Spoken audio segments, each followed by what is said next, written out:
Demokrat dengan berbesar hati, dengan kerendahan hati menyatakan move on dan siap menyongsong peluang-peluang baik di depan.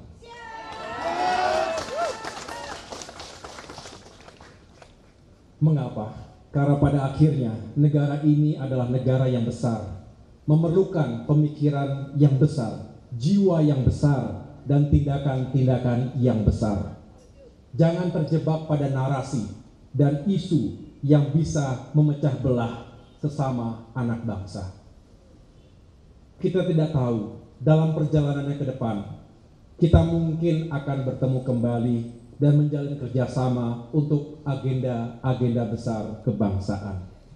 Untuk itu, saya mengucapkan selamat kepada Bapak Anies Rashid Baswedan dan Bapak Muhaimin Iskandar yang baru saja mendeklarasikan sebagai pasangan calon presiden dan calon wakil presiden 2024 ke depan.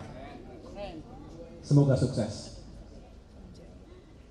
Akhirnya, kepada seluruh kader Demokrat, saya berpesan, tidak ada jalan yang lunak untuk mencapai cita-cita yang besar. Lanjutkan kerja keras kita, tetaplah rendah hati, juga tetap percaya diri.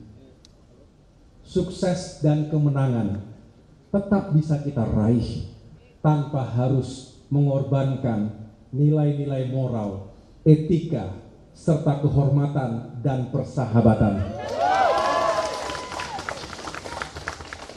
Gusti Allah mboten sare. Tuhan tidak tidur. Ia tahu apa yang kita niatkan, kita ikhtiarkan, dan kita perjuangkan. Insya Allah hasil tidak akan mengkhianati usaha. Terima kasih. Tuhan bersama kita. Wassalamualaikum warahmatullahi wabarakatuh.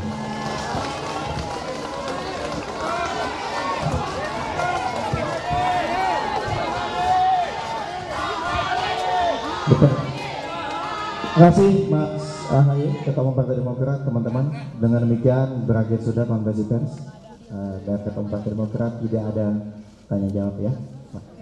Assalamualaikum warahmatullahi wabarakatuh. Selamat siang, sukses selalu untuk kita semua.